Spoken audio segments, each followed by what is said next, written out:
দেখুন, রাহু পঞ্চ ইন্দ্রিয়কে নির্দেশ করে। তাই রাহু মস্তকের কারক। রাহু ভোগ করতে জানে, কিন্তু ভোগ করে অতৃপ্ত থাকেন। তার ভোগের বড় খিদে, দাও আরো দাও অহরহ, এটাই কিন্তু তার মুখের বুলি। অতৃপ্ত এই ভোগের জন্য তার দুঃখেরও কিন্তু শেষ থাকে না। তবু রাহু সময় থাকতেও নিয়তির বাণী কিন্তু শুনতে চায় না।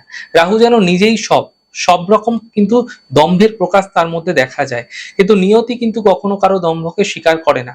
রাহু মূলত আমাদের বহির্মুখী করে তোলে। এর মূল কারণ, আমরা চোখ দিয়ে সমস্ত কিছু দেখতে পেলেও নিজের মুখ দেখতে পাই না, একমাত্র আয়না ছাড়া।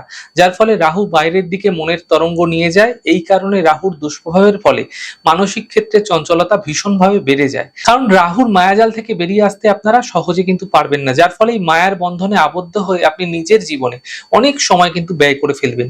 সেটা যে কোনো ক্ষেত্রে হতে পারে, যে কোনো প্রেমজ ক্ষেত্রে হতে পারে, শিক্ষা ক্ষেত্রে, কর্মক্ষেত্রে হতে পারে, ভুল সিদ্ধান্তের ক্ষেত্রে হতে পারে। আপনাকে মায়ার বন্ধনে আবদ্ধ করে সময়টা আপনার নষ্ট করে ফেলবে রাহু। যার কারণে রাহু কালের কারক। কাল অর্থে সময়। তাহলে বুঝতেই পারলেন, আপনার জীবনে যে সময়টাকে আপনি খুইয়েছেন তা মূলত আপনার রাহু কন্ট্রোলে না থাকার কারণে। তাই এই রাহুকে সঠিকভাবে জানতে না পারলে আপনারা জীবনে ঘাত প্রতিঘাত থেকে কখনোই কিন্তু সহজাতভাবে বেরিয়ে আসতে পারবেন না। আপনি একটা জিনিস ভেবে দেখুন, যে মায়াজালে রাহু আপনাকে ফেলেছে, আপনি সমস্যা থেকে বেরিয়ে আসার জন্য প্রতিদিনকার জীবনশৈলী ঠিক রাখার চেষ্টা করুন।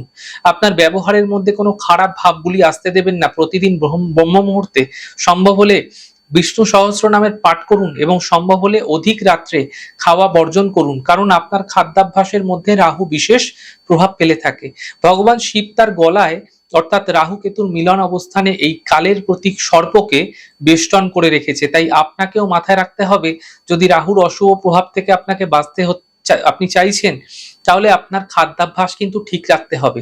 জব ধ্যান সঠিকভাবে করতে হবে। এতে আপনি রাহুর করাল গ্রাস থেকে বাঁচতে পারবেন। রাহু যদি আপনার ক্ষেত্রে অশুভ প্রভাব দিতে শুরু করেছে না, তাহলে একের পর এক সমস্যা আপনার জীবনে এমন ভাবে নিয়ে আসবে, আপনি মাথা তুলে দাঁড়াতে পারবেন না। তাই আপনার পক্ষে কষ্টদায়ক হয়ে যেতে পারে। তাই এগুলো মেনে চলুন, আপনাদের ক্ষেত্রে শুভ হবে।